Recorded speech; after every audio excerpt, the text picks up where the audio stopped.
All right, there we go. Hey, y'all. Hey, how y'all doing today? I'm so excited for y'all to join me today for one of my favorite things that I teach, and that is Real Estate Investing 101. And today we're going to be talking about tax sales. So, for those of you who don't know me, I am JJ Conway, and I am excited to be with you here tonight. Now, we're going to be talking about tax sales, and we're going to be talking about tax certificates and all these kinds of things. And so, because it's very particular, today, instead of just looking at my smiling face, we're going to be looking at some slides. Okay, let's do it like, yeah. Ooh, nope.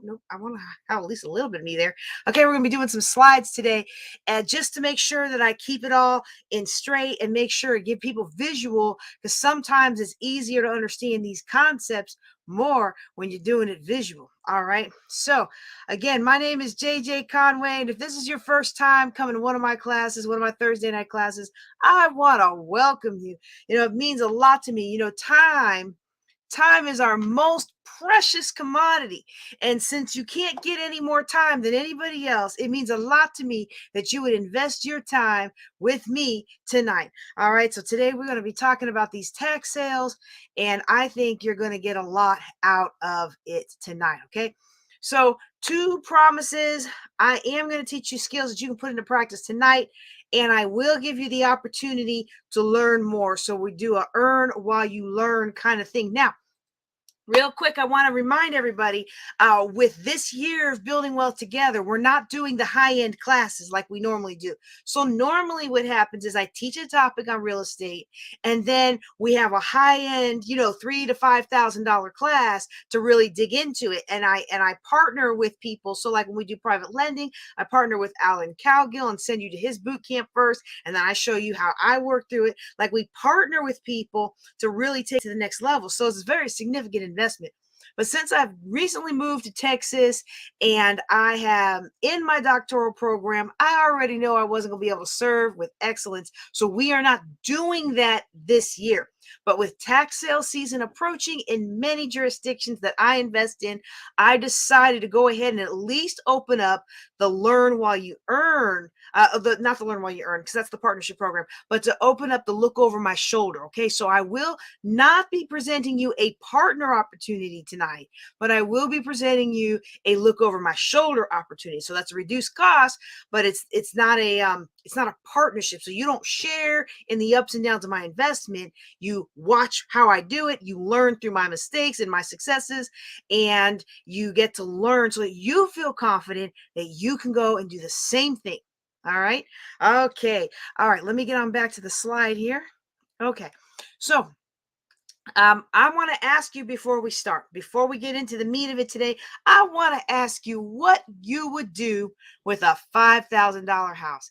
If you have a thought, go ahead and drop it in the chat for me today. I know we're streaming to several different platforms, but if you have a thought, I want you to go ahead and drop it in the chat. I want to thank you, Dennis, for your accolade there. I appreciate you being on these classes. It means a lot to me to see your comments come through. The way I look at it with the $5,000 house is I can do anything I want with a $5,000 house. And there are a lot of people out there who have not been able to attain their dream of home ownership. And so these processes that we're going to talk about today can help you buy adjudicated properties for $5,000 or $6,000 or $10,000, but can also help you get higher end properties at pennies on the dollar. Okay, and so this is an excellent strategy. All right, so let me explain what tax sales are. Okay, let me explain the general process of the tax sales. All right, so sorry, y'all. I'm sorry. I forgot to put it on the free conference call again. All right, I'm gonna do. If you're watching me in the little picture, you're gonna see me looking down. That's what I'm doing. All right. So let me pull up this comment while we're doing that. Yeah, that's exactly what I thought. Now, I will tell you that most of the properties I've seen that I can acquire at 5,000, they do take a little bit of work. But if you got a network, you know how to build relationships with trades or your friends who know how to do stuff, and you can actually get in there and take care of it, then that's good. Another thing that I find a lot of on the adjudicated properties is land. And you know, I had a thing that I was going after. It was like 4 or 5 different pieces of land, and they were all like $5,000 to $7,000 a pop.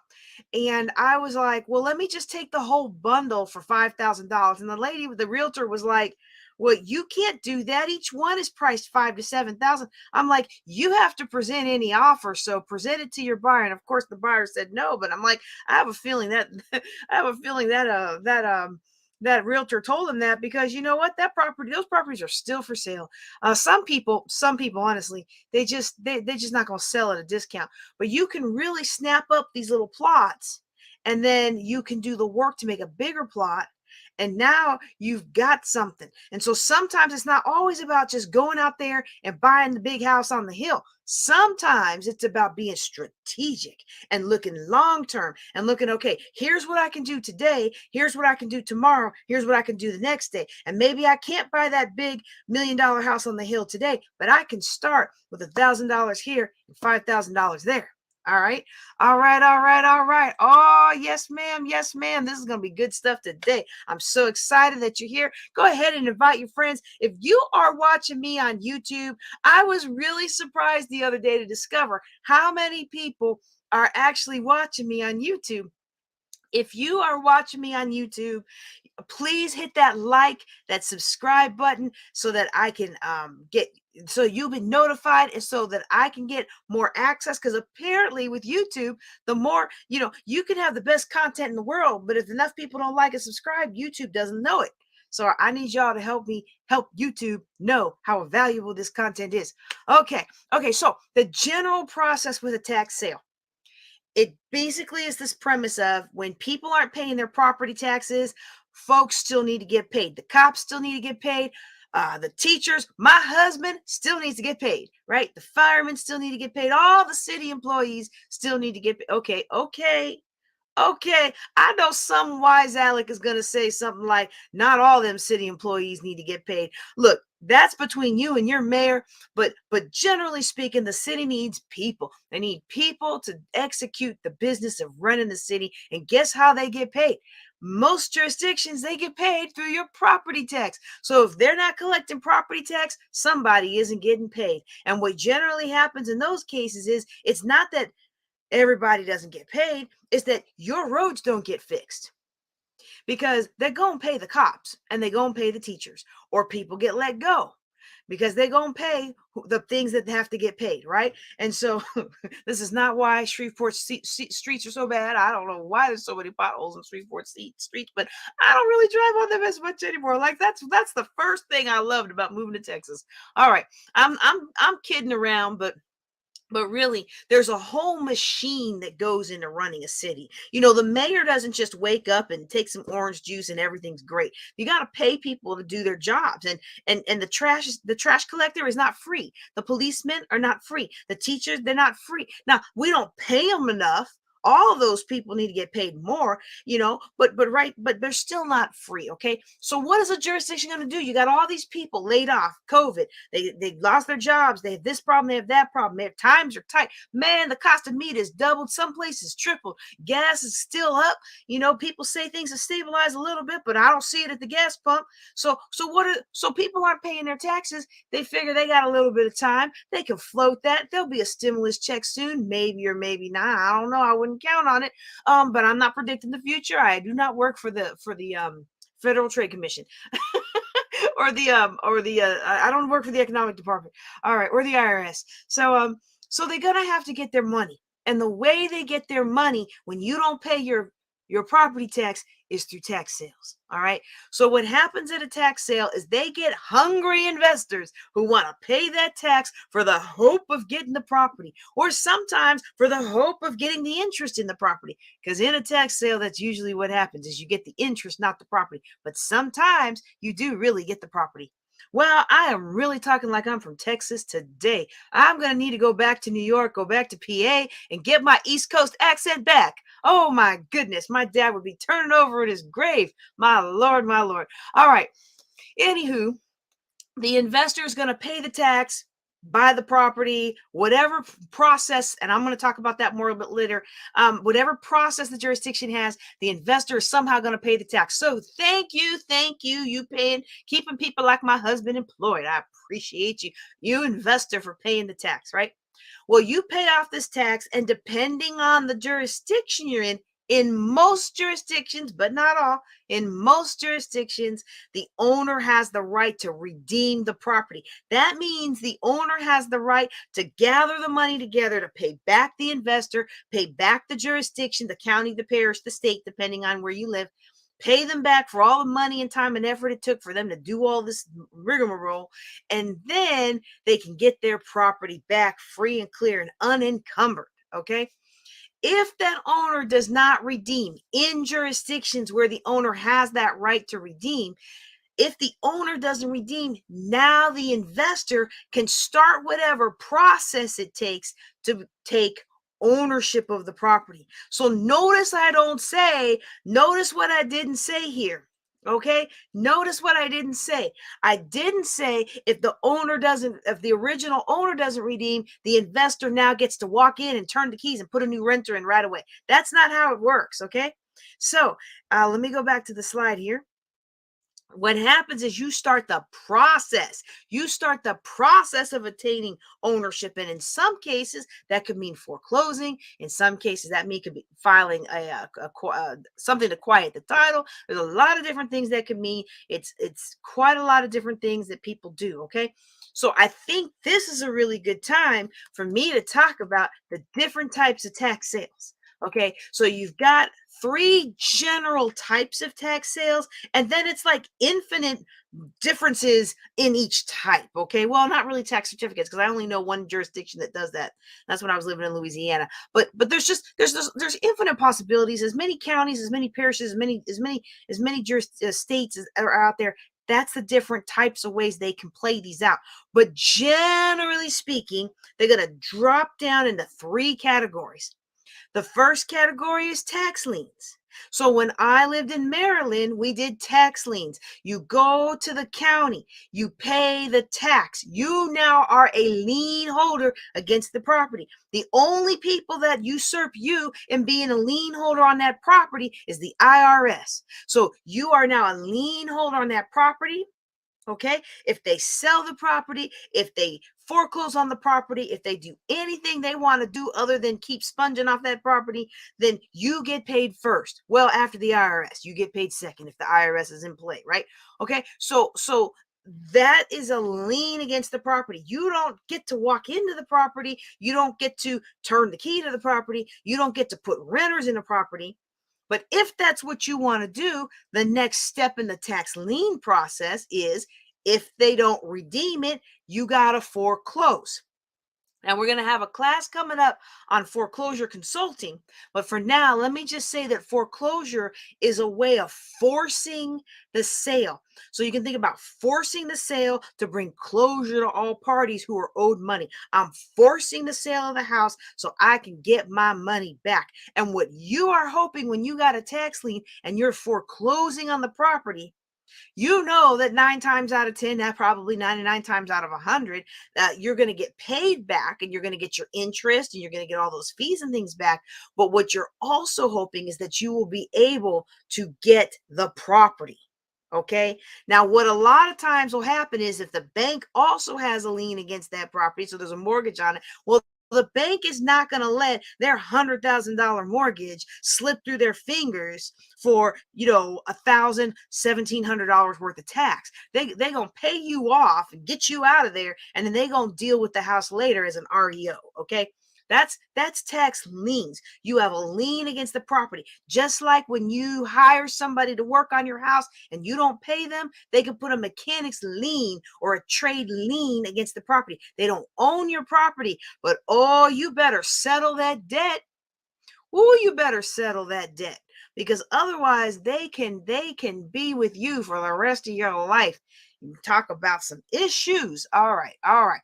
So I have a typo, and I'm just going to be I'm just going to be vain enough that I want to fix this right here on the spot. All right, so let me fix that. I always hate to do that, especially today. Today's one of them days, y'all. Look, I know I am supposed to be protective about my brand. If you are listening, if you are watching this on YouTube, no, if you are listening to this as an MP3, because we do post these as MP3s. If you're listening to this as an MP3, or if you're dialed into the free conference call, you don't know what I'm talking about. But everybody else is like, wow, she's looking a little rough today. I have been going from thing to thing to thing to thing and hadn't been feeling well. And I promise, when I took my pictures for the chamber earlier, for our ribbon cutting that we did downtown, my makeup was on point. But you know what? It's been a long day. And I said, oh, we're not going to delay. We are not going to delay me teaching you all this content so I can go fix my face. Not when my teenager done blowing up. He's in there blowing up the only bathroom we got. TMI, TMI. I know it. I know it. He can hear me. That's why I'm saying that like that. So, sometimes, I'm very, very thankful. Let me just do a quick aside. Some of y'all don't know me, right? I'm very thankful that we live in the house we live in. My husband picked out a wonderful house when he moved here 8 years ago. And I love the fact that my house doesn't have a mortgage against it. And I love the fact that we have the flexibility and the freedom of time and space to be able to save up for the things we want. Like I'm about to buy a new car. And then the next thing I'm saving up for is a new house. Like I love that. I love that. I love it. And for a while, I hated the single bathroom. But now I've come to love it because I have more conversations with my kids than I ever did before. So if you live in a little 1-bedroom house, don't knock it. You might find some surprising little benefits.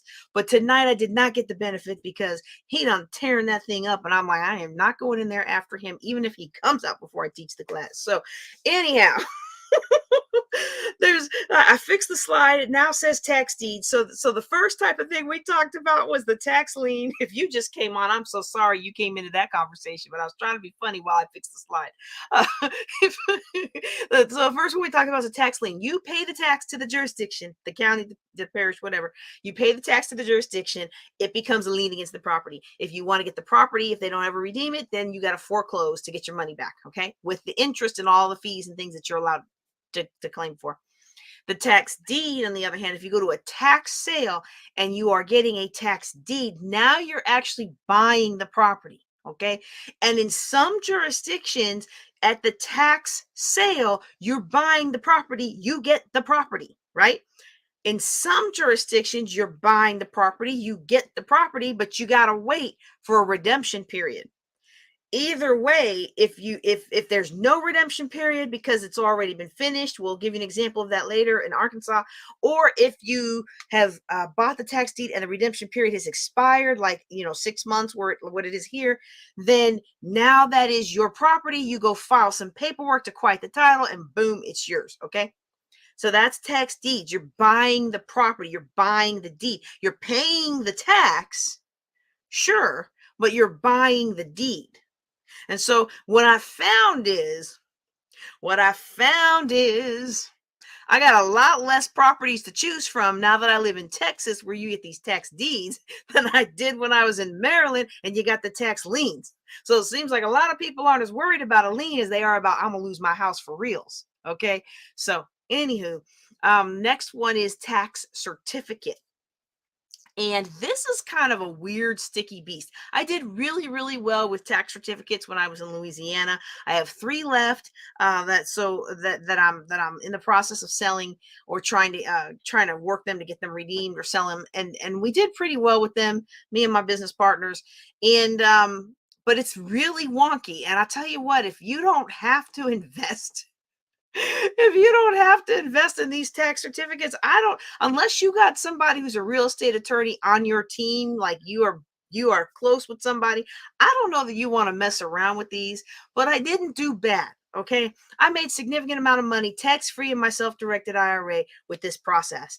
And if you partner with me, not this year, because I already said I'm not doing partners this year, but next year, whenever I feel comfortable doing that again, if your IRA partners with my IRA, then we both make tax-free money, and it's a wonderful, wonderful, wonderful thing.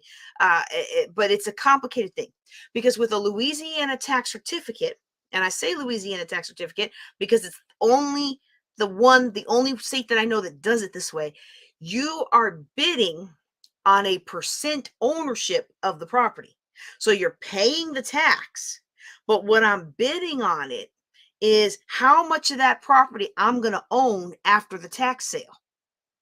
And what I've discovered is, I did, I think over the 3 years that I was stationed in Louisiana, well, 4 years, yeah, 2016 to 2020 when I retired.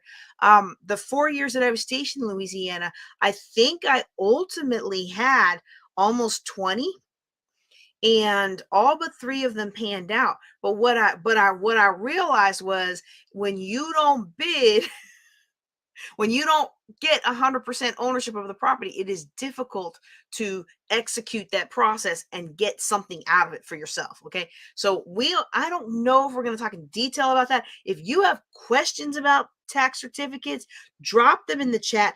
Otherwise, I'm not going to talk about it very much. And if you're on free conference call, or if you're listening to this as a podcast only and you've got questions about it, go ahead and reach out to me. Drop them in the askjjc.com Google form that's at askjjc.com, or you can jump into the next Thursday, okay? And then I can answer your question then. But if you have questions on it, ask them. Otherwise, I'm gonna skip over this one because I'll tell you what it is. It took me 3 out of the 4 years I lived in Louisiana to actually understand it, and I still know that there's some things about this process that I don't know. Okay, I know enough to know what I don't know. Is that what they say? All right, so that's the 3 types. You got tax liens, you got tax deeds, you got tax certificates. Okay, so what happens if you buy this tax lien, this tax deed, this tax certificate, and you live in a place where the owner has the right to redeem? Well, if the owner redeems, you get your money back with interest. Now, if you've foreclosed because wait, no, sorry, something else. Never mind. We'll save that for later slide. If the owner redeems, you get your money back with interest. The interest is different per jurisdiction. So when I was in Louisiana, I got a baseline 5% plus 1% for every month I held the certificate. And so that's it matures at 3 years. That's up to 41% interest. I have received 41% interest with my partners in my self-directed IRAs for different properties that were held in Louisiana tax certificates, right? Other jurisdictions you might earn 12% over 12 months, or 24% over 18 months, or even I've seen even 36%. And I think the one that I saw that was 36%, that had a really long redemption period. But you stop and think about how it averages out. Generally speaking, you are making more interest by doing this process than you are if you invested it in the market. Okay. And so there are differences. I don't know if I went into that level of detail on the slide, but I do want to just hang on this for a second because every jurisdiction does it differently. And some jurisdictions, what you're bidding on, I gave you the example of being in Louisiana. What I was bidding on is how much of the percentage I'm going to own the property. So it started at 100% and worked its way down to 1%. And a lot of the properties, they get all the way down to 1% because they know it's going to work out, or they know that they have legal staff on their team to be able to execute and force the ownership of that property. And so you'll start off at 100% ownership and you'll drop it down. However, I had some where I was like 39% owner, 4% owner. A lot of them were 1% owner. That was in Louisiana. In Maryland, what I was bidding on was bidding down how much interest I was willing to take. So I cannot remember. I should, because I was looking at it today in preparation for their tax sale next month.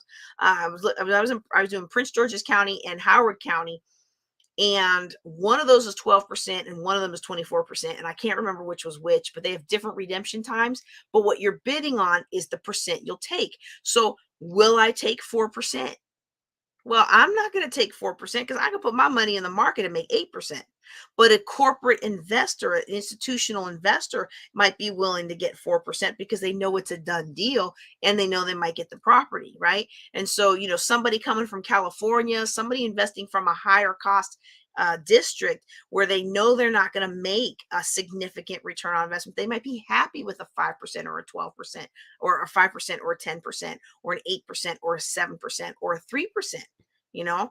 But every investor has to figure out what's it's worth it to them, that's going to make them get out of bed in the morning, right? And so for me, I wasn't going down to 4%. And so everything is different. And the reason that I feel like we need to understand this concept of interest is because it is very easy to get caught up in the tax sale, bidding, bidding, bidding, bidding, bidding. And then all of a sudden you got this property, but you're not really making anything out of it. It's the same amount of work, whether you're doing it for something else or doing it for this or doing it for that. Well, you want to make sure that you understand your interest rates and what you're really getting, because the rate of return matters. Okay. And I love these two charts. I got these two little graphic representations of rate of return. Okay. Rate of return matters. Okay. So if you can see the graphic representation here of how you get something back on your $5,000, investment. Your rate of return can vary by jurisdiction, can vary by states, but look at this. Here's where it really matters, okay? Because you might say, well, what's the big deal on one property? One property with $1,000 worth of tax, and the difference between making 18% and 25% isn't that much, right? You're talking about $70, okay? Well, that's still actually kind of a lot in my book. That's a whole new outfit. That's a mani-pedi. You're like, well, I thought she was building a international multi-million-dollar business. I am building an international business that will one day be multi-million-dollars, but $70 is still a lot of money. But to in the great scheme of real estate investing, $70 is not that big of a deal, right? But watch this, okay? Your rate of return. This is showing you the difference here in just a doubling of your rate of return.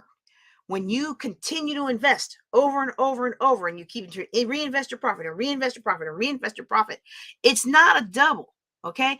Your 10% investment line is not double of your 5% investment line. It goes up exponentially. And what I want for everybody who's watching me is I want you to be down here in this 20 years, or even if you extend the exponential line out to 30 years, I want you to be in what I call the Dunamis investments. Like they talk about in the Bible, the Dunamis power.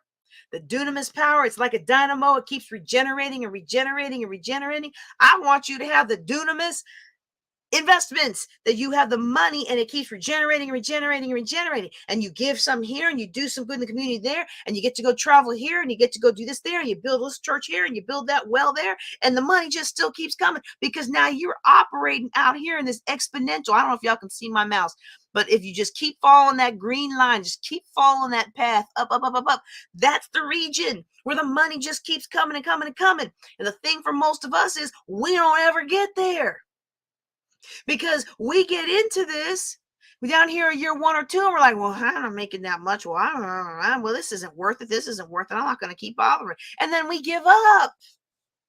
Or we make a little teeny tiny little bit, and then Pookie comes along and says, I need glasses for my kids. And instead of asking the question, well, why don't you stop going out drinking, spend all your paycheck on Friday night and go buy some glasses for your kids? You give glasses for their kids, because you feel like you got something and you didn't grow up with nothing. You're like me. Well, look, let me not project me on you today.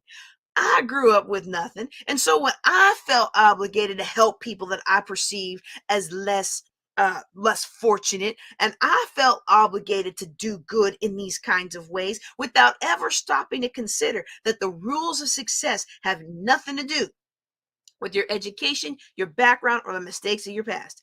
Anybody can be successful and win with money if they follow the time-tested principles of success. And you can find those in multiple classes at buildingwealthtogether.com. But what happens is we give up, or we don't pursue it, or we just feel like it's too much for us, or it's for the rich. Oh, I can't invest in real estate. I can't invest in real estate. I don't have enough money to go buy a house. But you don't need enough money to go buy a house when you're doing a tax lien. See, when I was the last couple of tax liens I bought one or two that was 5,000, but most of them were in the $1,000 range. You buy the tax, you rinse and repeat, and you keep it going over and over and over and over, and eventually you get to the big numbers. I don't know how many of you all were with me 8 years ago when we started Building Wealth Together in Keller Williams Kingstown training room. Well, one day we had Ned Carey. It was his 10th year of doing tax liens in Maryland. And he told us how he and his partner had started with $2,500 that year. $2,500. They rinsed and repeated what I'm teaching you tonight. And do you know, when he sat in my little meeting, and I was just so humbled and honored that he drove all the way down from Baltimore to teach my little group of 20 investors.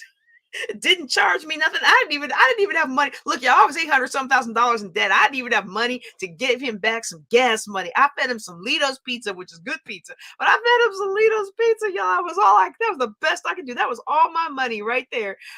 But he came down that year, 10 years later, $2,500, him and a partner. 10 years later, they were investing $2.5 million in tax liens. The process works if you work the process, y'all. This works, and this is a way that anybody can get started in real estate investing. So I don't have $1,000. You give me your budget, I will find $1,000. Oh, don't challenge me. Don't challenge me on that, because I can find $1,000 over a couple of months that you can save up, and you can start this process, and you can just keep it going over and over and over until you start hitting the large incomes. All right. It's one of the reasons I love the whole premise behind tax certificates and tax liens. Okay. So we talked about your rate of return. We also talked about what happens if the owner redeems. Now what we got to talk about is if the owner doesn't redeem. Okay. If the owner doesn't redeem, I learned the hard way that in some jurisdictions, the investor keeps paying taxes through the redemption period. I learned this the hard way because I had a property I really wanted, and I didn't know I was supposed to keep paying the taxes, because other jurisdictions I'd been in, I had bought a lien, not a certificate, so I didn't have to keep paying the taxes. But when you have ownership in the property and you have a lengthy redemption period, like a multi-year redemption period, well, you need to find out if you got to pay the taxes because some other investor came in and bought the next year's tax. So what does that mean for me? That means either I got to pay them off or they going to get my property. Yeah. All right. So let's see. Some that I've been in, the redemption period's different. I've been in some places where it's three years, as little as 6 months. In Louisiana, it's a statewide thing. It's 3 years redemption period. And if the owner doesn't redeem, now it gets a little sticky. Okay. If you have a lien, like I said earlier, you can file a foreclosure. If you have the deed, you can file the paperwork to take possession of the property, right? And or to restore possession, depending on where your jurisdiction is. Or if you have a certificate, now you can work with legal counsel to either quiet the title or force a partition or force a sale of your portion of the property.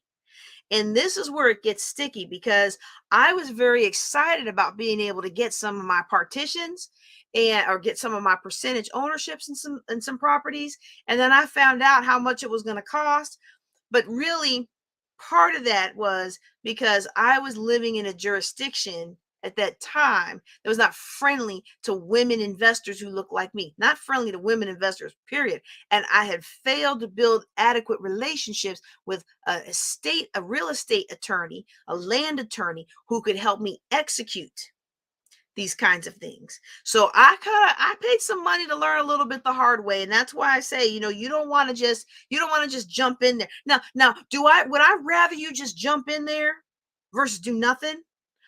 Oh, all day long. All day long. All day long. Okay. I would rather you jump in there and learn through the school of hard knocks than I would rather you sit back and say, oh, no, I'm not going to do anything. I'm not going to do anything. I'm not going to do anything. I'm going to keep learning. I'm going to keep learning. I'm going to keep learning. I'm going to take JJ's classes this year. Well, you know what? JJ's going to teach them again next year. I'm going to take JJ's classes next year. Maybe I'll look over her shoulder next year.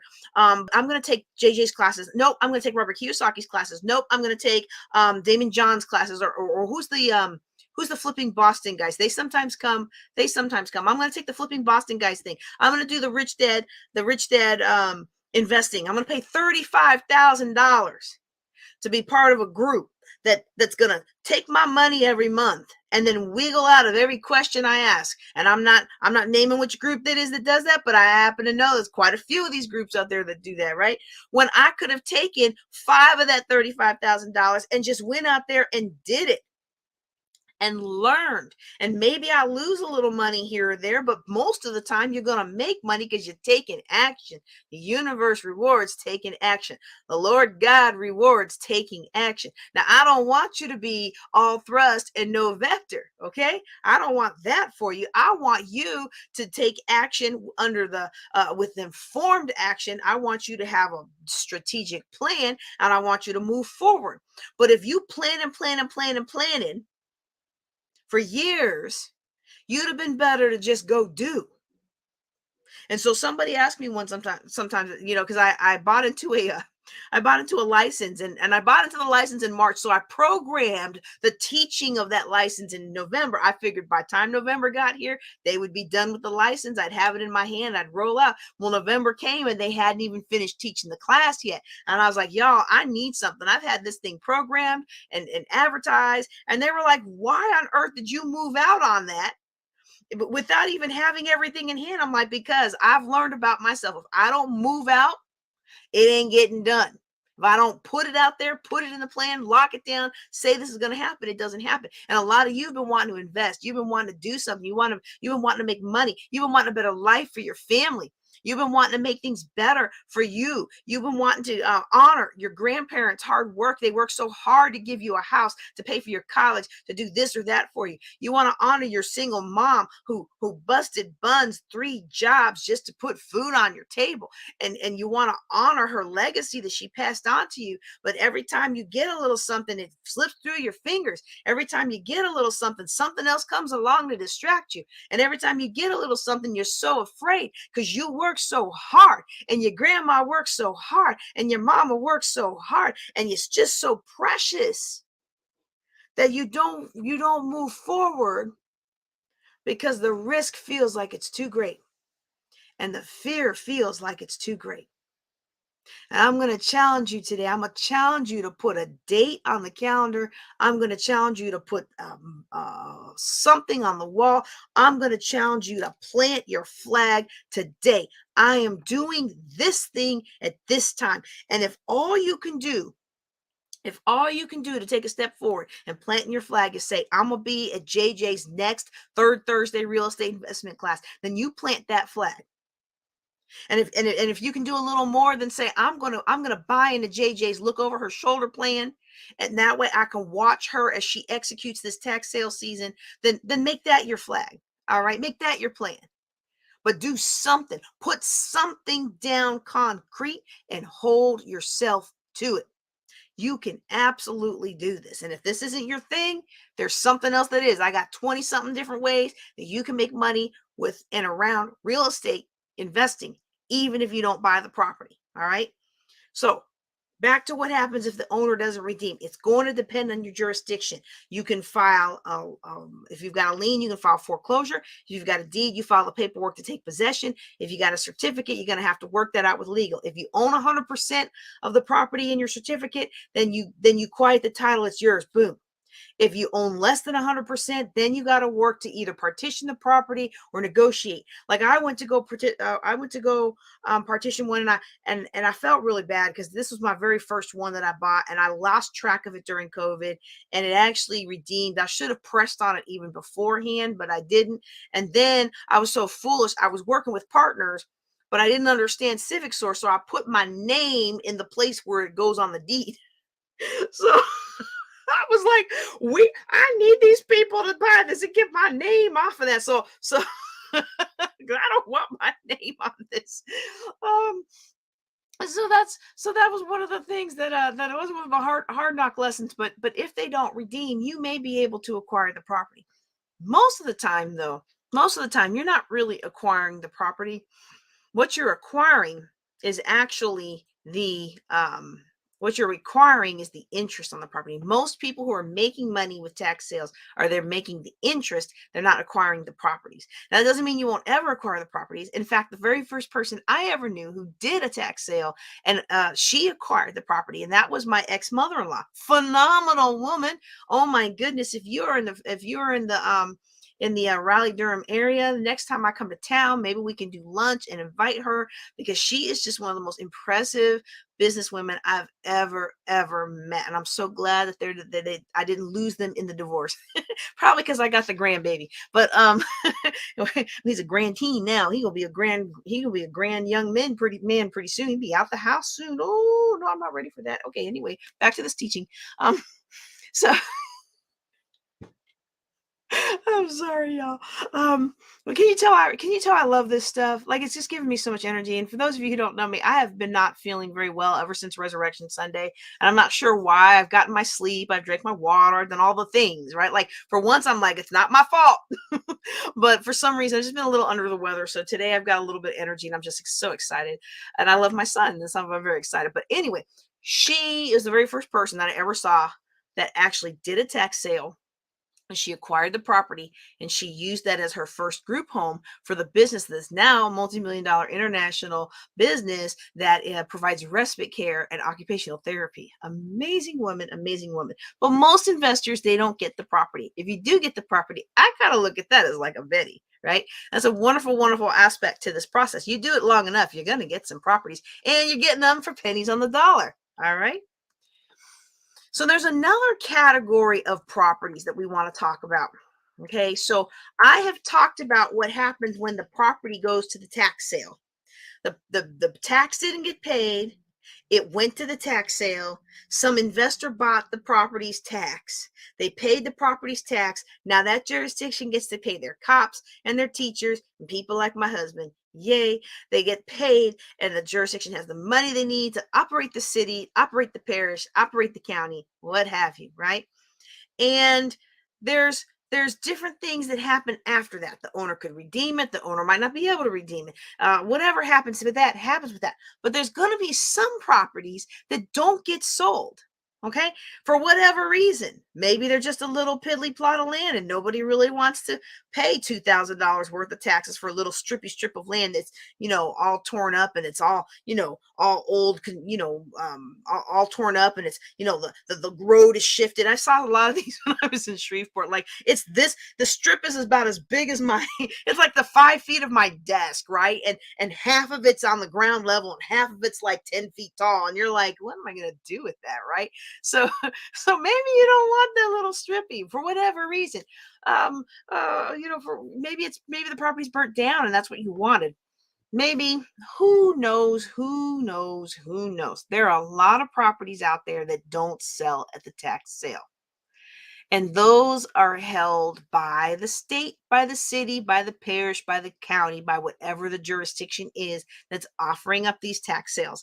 And they'll try again next year, and they'll try again the year after that, and they'll try again the year after that.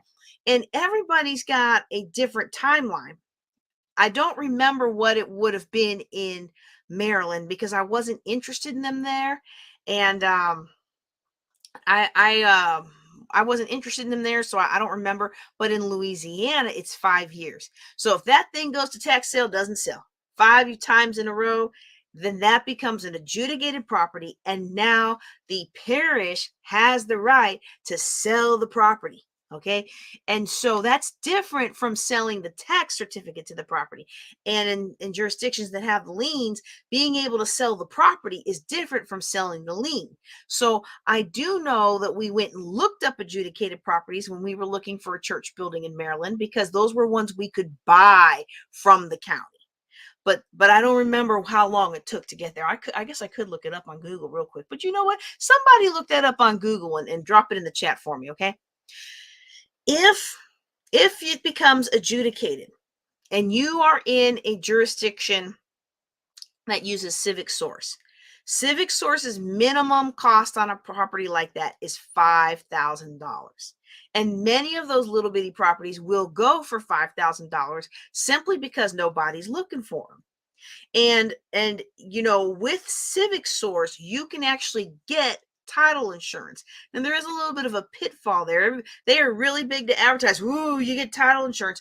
Normally, if you're in a county that doesn't use civic source and you get a property, adjudicated property from the county or the parish, well, I think all Louisiana parishes use civic source now. But if you go up to the county office and you ask for a list of adjudicated properties and you buy a little plot for $10,000, you're gonna put you a little snow cone business on there or something like that.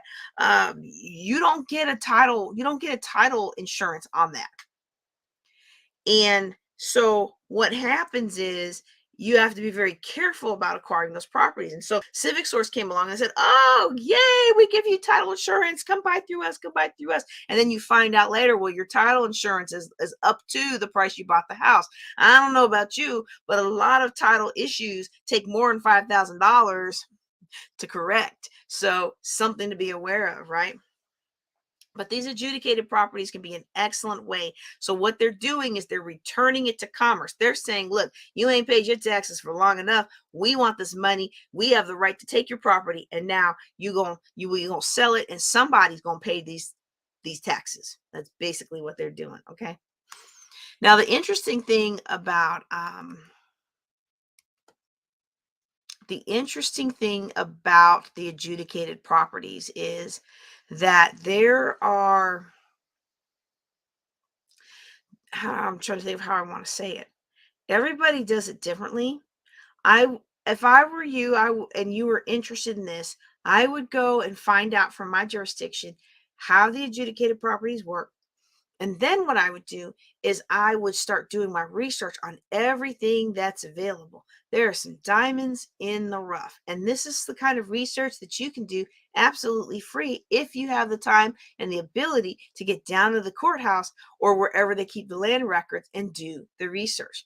Now, this next slide has a little video on adjudicated properties, but since I already explained it, I'm actually going to skip over it. Okay. I forgot when I started talking that I had a video that explained it. You can go out to civicsource.com, and all the little videos that I normally have in this talk, you can find all of them at civicsource.com. You can also find not civicsource.com, the Civic Source YouTube channel. Well, you can probably get there from civicsource.com. The other place I would highly recommend that you go is Equity Trust.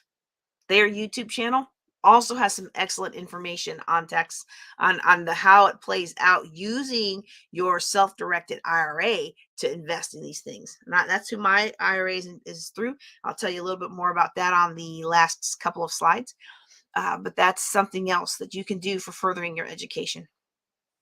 Okay, so like I said earlier, each jurisdiction is different. There's some where you pay the full tax, and what you're bidding is on how low the interest you're willing to receive. So the lowest interest is willing. If I'm only willing to get 8% interest, and investor B over there is willing to take 4% interest, pay the same tax, they get the house. Okay.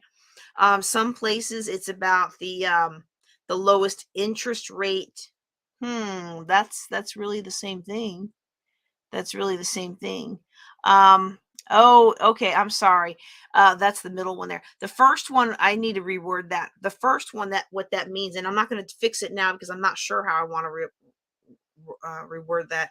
What that first one is the percent ownership that you have in the house. Well, that's how I better do it then.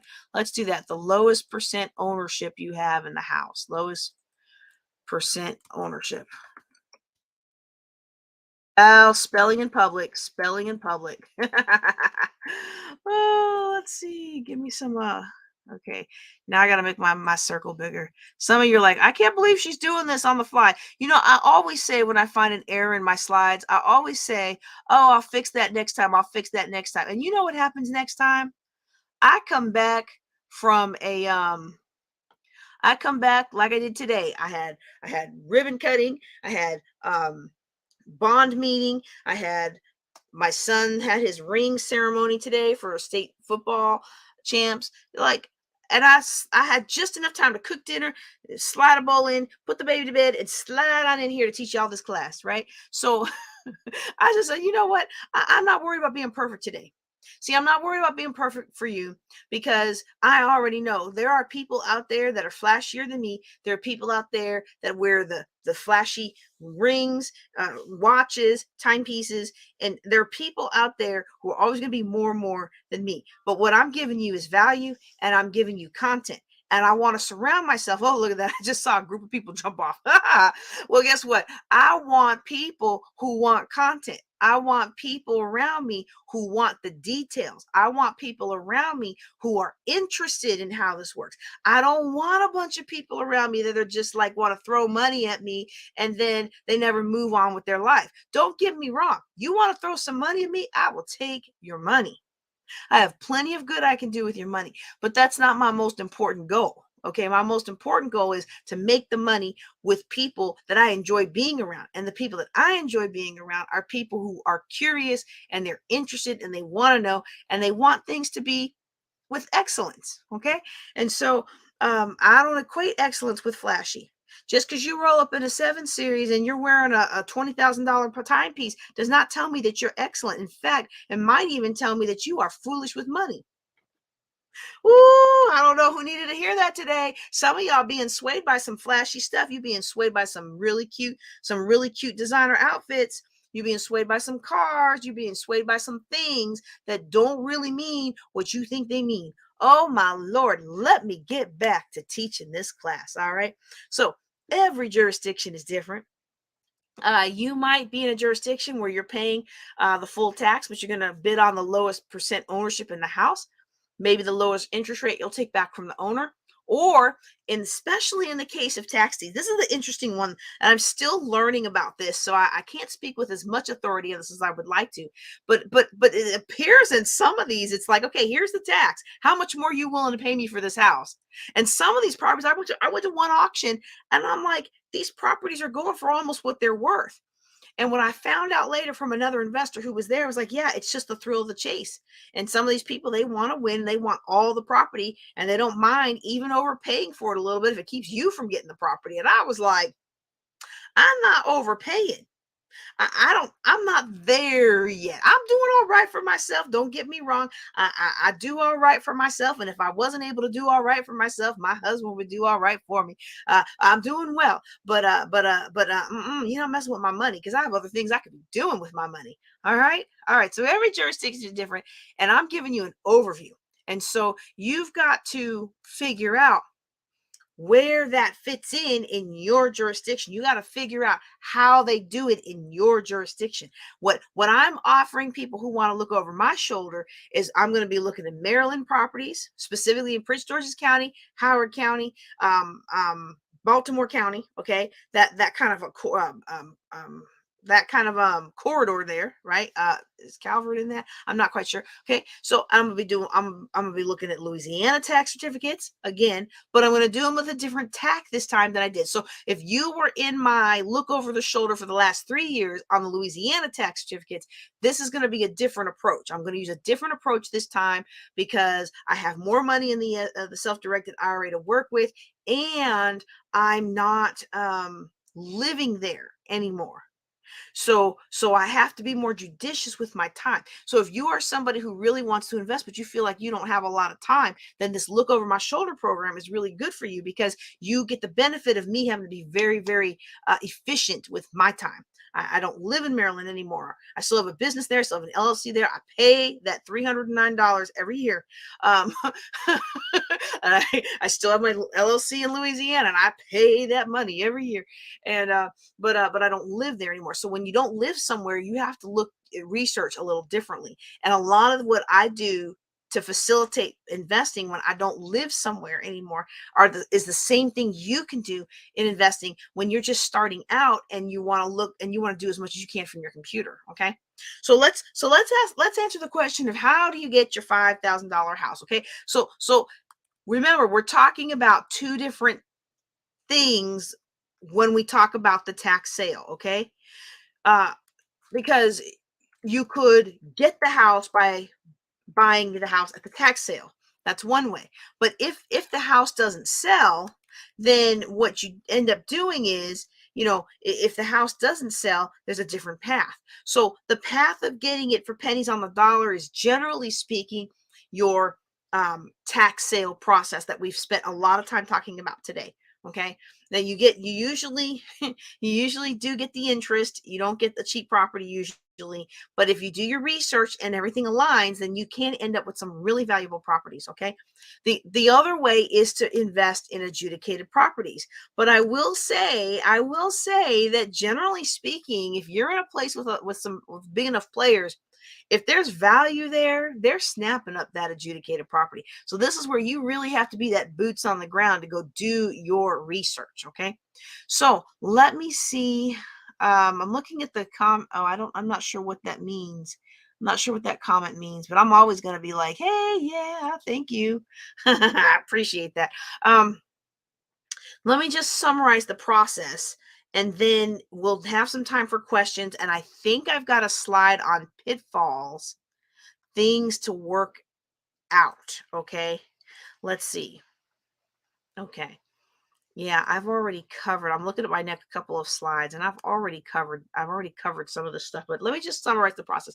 Okay, they release the list, and however long, some jurisdictions it's 2 months out, some it's 1 month out. They release the list. Do your research, please. Please do your research. I'm going to talk about why when I get to the pitfall slide, which is my last slide. Okay. Then you bid through the civic source process, or here they actually still go to courthouse steps. They do that for foreclosures and they do that for tax sales. So that's very exciting. And make sure you do your research. Please, please, please do your research. Oh, you're going to laugh when I tell you why, when I give my stories. You want to make sure that you understand what you're bidding on. You want to make sure that you understand that everybody's going to pay off the tax. And if the owner doesn't redeem the property, then in places where you're buying the tax deed, you may have to pay the tax this moment. And then if they don't redeem it, then you pay the rest and to get the deed, or however it works. Each jurisdiction is different. Okay. You have different things that you can bid for. So you want to understand how it works. And I actually think if you can find a real estate investor association that you fit in with and that you really gel with somebody, it's always wise to take another investor who's experienced and let them take you under your wing. Now, I will say you don't always find that. And I told you the story of Ned Carey, amazing guy. If you ever want to meet him, he's at the BWI meetup out in Baltimore, really good RIA group. And one of the things that I liked about him, yes, you had to pay to be in his class to teach you, but he was a stand-up guy who was going to teach you everything that he knew. He taught us so much that year. And I have been at auctions with other investors who are mentoring other investors and allowing the investors they're mentoring to way overpay for property. In fact, one I leaned over and I was like, they bid 40,000. I wouldn't have paid more than 20. And he showed me his notebook where he put 20,000 max bid against that property. And I thought to myself, then why would you let your client bid 40? Like, I could understand letting your client bid, 25, maybe 30. They get all caught up in the bidding, because that's really what the client was doing. They were getting all caught up in the bidding. And he leaned over to me. He's like, well, it's what they want to do. And I'm thinking, did you tell them don't bid more than 20? Oh, anyway, but that's really going to be your best bet, is finding somebody, because every jurisdiction is different and you're going to want to understand. Now, if you're in one of the jurisdictions that I'm covering, then you can look over my shoulder and it'll give you a comfort level and an education. Okay. So that's for the tax sales. The other side of that coin is the adjudicated properties, okay? And again, each jurisdiction is going to have their own method for doing that. But in this case, you're not just bidding on it. You are buying. Okay. There can be title issues, and again, it's going to be different. These are some of the jurisdictions that I invest in, and every one of them is different. Every one of them is different. Okay. All right. I hope I've been encouraging you that this is like a really cool thing to do. It does sound easier than some other types of real estate investment, but I will say there are some gotchas. I'm going to talk to you. My last slide is going to be about pitfalls.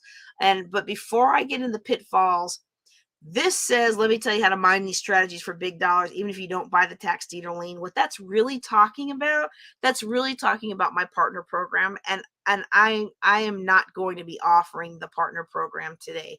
Okay. But I am showing you that that's about what it costs. Okay. Because what I am offering you is the opportunity to lock in your place for when I do it with $1,000 deposit that secures the 2021 price. Okay. But I'm not going to go over that today. If you shouldn't buy into that program if you don't already know, like, and trust me. And I'd rather, before you bought into that program, that you did the look over my shoulder program. Now, again, I will take your money.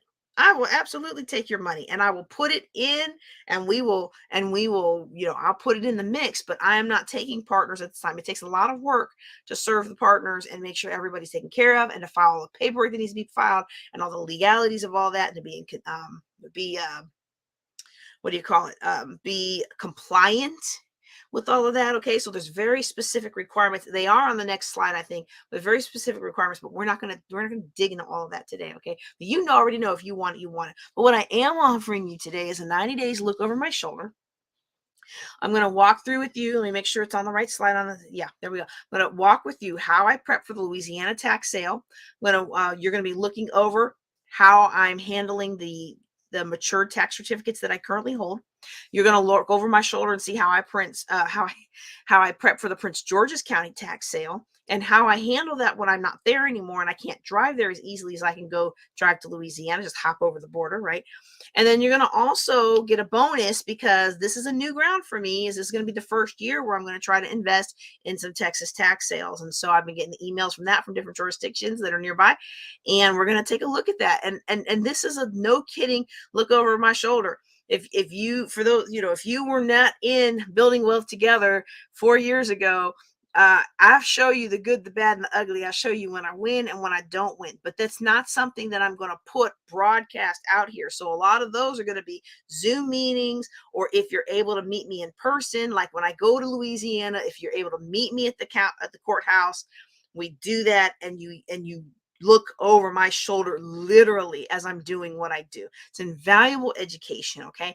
And the price of being able to observe all of that in the next 90 days is $497, which really, it should be like $4,000 for the amount of effort and amount of bearing my soul that you get when it comes to these, because I've made a lot of mistakes, and I'm very open and honest about those mistakes so that you don't have to make those mistakes, okay?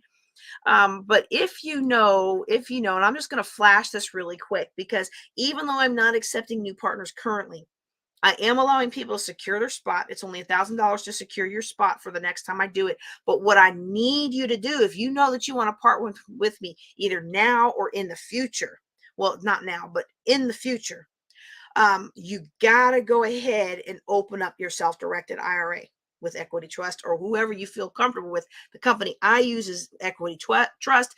If you contact Jessica, and I got her email there, you can ask me. You can ask me for her email, and if you contact her and you let her know that I sent you, she will waive the $50 setup fee. Okay. And so she waives the setup fee, and I think I get like $10 off of my annual fees. So, I mean, like, please let her know that I referred you. If you just show up and she doesn't know that I referred you, or you don't have a good real estate investment association that you can say referred you, you're going to have to pay that setup fee. And I don't even know what, else they have, but you want the friends and family setup. pricing, right?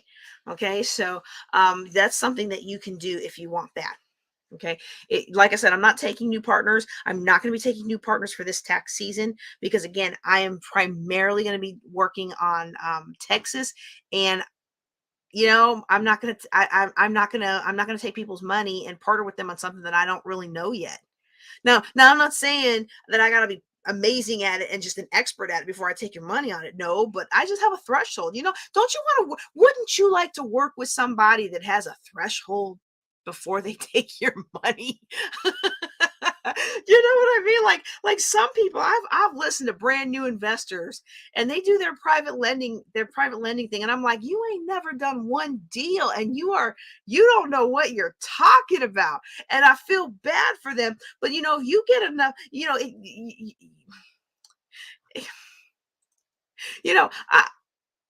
I really do believe that the Lord rewards action. And I would rather brand new investor get out there and fumble and stumble through their first deal and hardly make any money, but they were at least able to pay off all their private investors. I would, or other partners. I don't really agree with taking on the debt, but I don't have a problem with partnering. If you're partnering on something, joint venturing on something, I'd, I'd rather you do that than sit around for 8 years and never do anything. Because even though you got somewhere and lost, got somewhere and lost, got somewhere and lost, you got somewhere, and your path may look like squiggle, squiggle, squiggle, squiggle, squiggle, squiggle, but your path is going up. Whereas opposed to the person who's sitting there and just learning, learning, learning, getting ready to get ready, well, they're not ever going anywhere. I met somebody at a real estate, in my very first meeting with Sherman Ragland out in Bowie, Maryland, and I was so just in awe of all these people that had been buying courses, and they had been buying and selling properties and flipping and realtors, and I was just seeing the dollar signs and seeing all the possibilities. And this one gentleman I spoke with, he told me he had invested over $80,000 in his real estate education.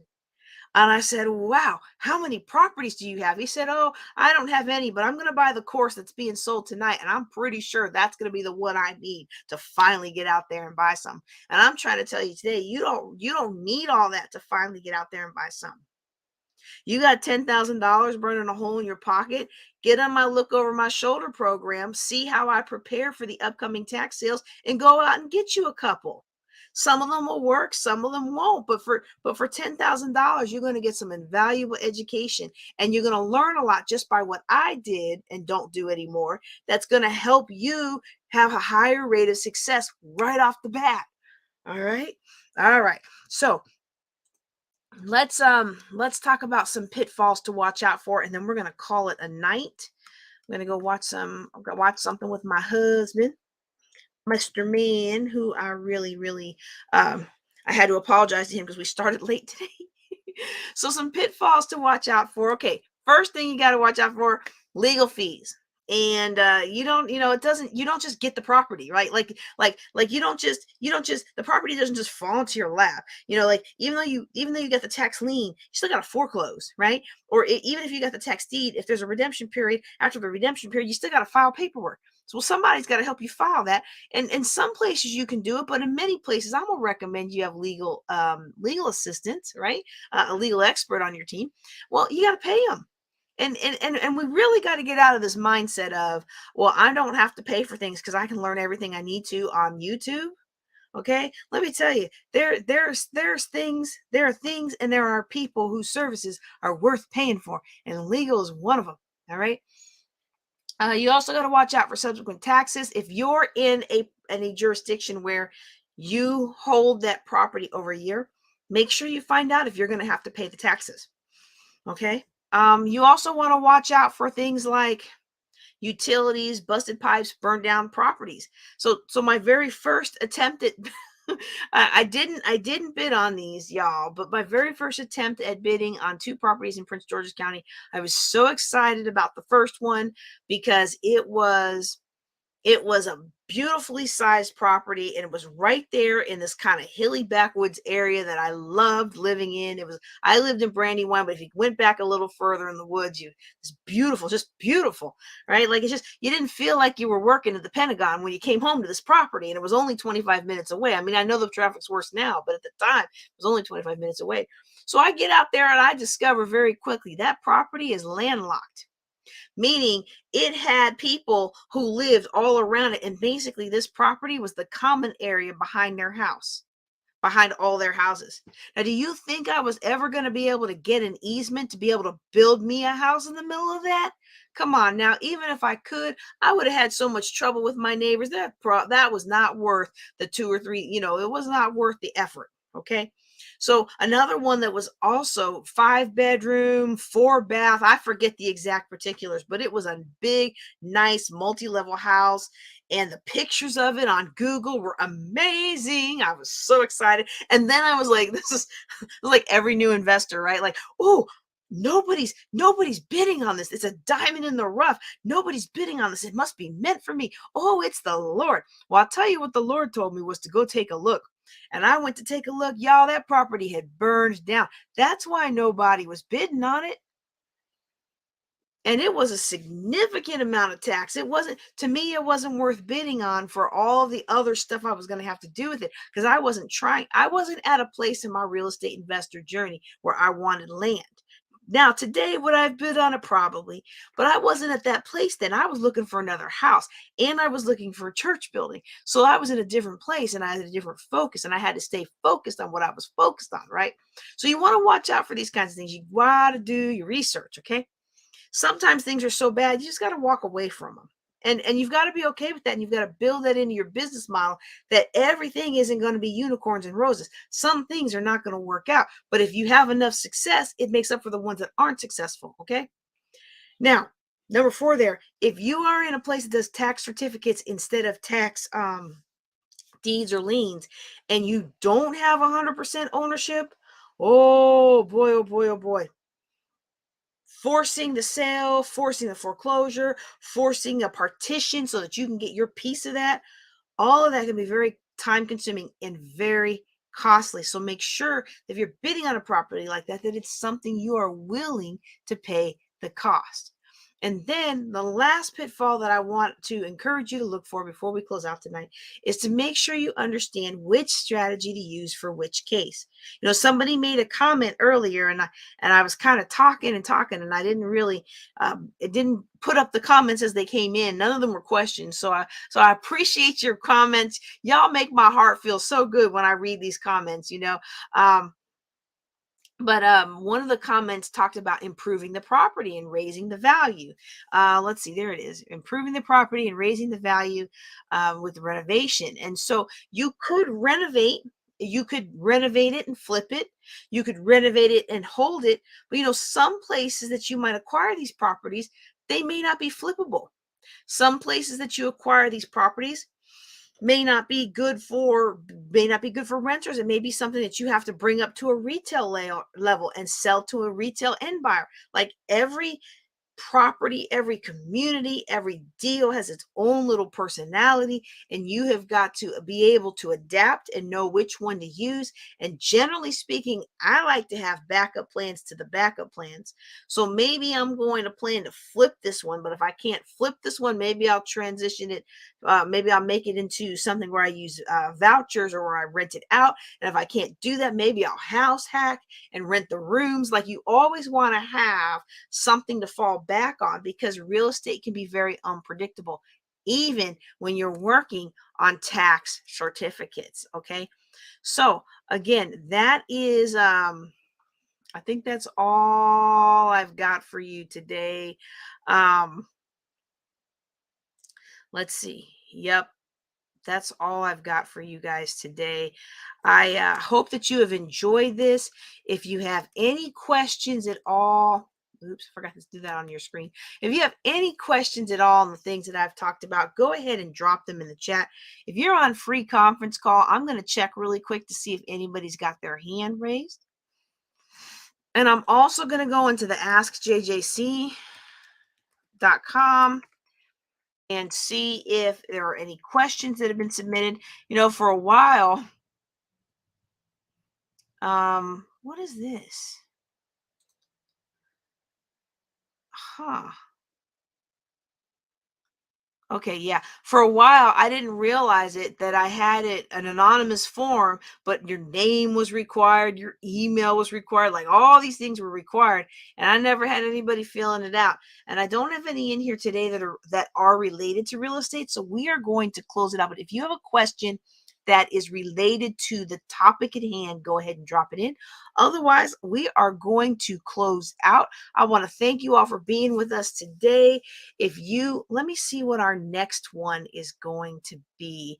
If you I just want to remind you of what our new schedule is for 2022. I think everybody's getting used to it. Look, I'm getting used to it. I'm still getting used to it. Every first Thursday excuse me. Every first Thursday is our fireside chat, just like it's always been. Okay. It's where I answer your money questions. Every second Thursday is going to be our $1 million business building. Okay, so in that sense, we're talking about different things that will help you make the money that you need to make, okay, in your business. Okay, so for example, with the 7-figure business building, we have classes like how to make your first $1,000 with virtual summits as a coach, how to start. Last month was how to start charge. Last week, I mean, was how to start charging what you're worth. I think next month is how to make your first $1,000 writing a book.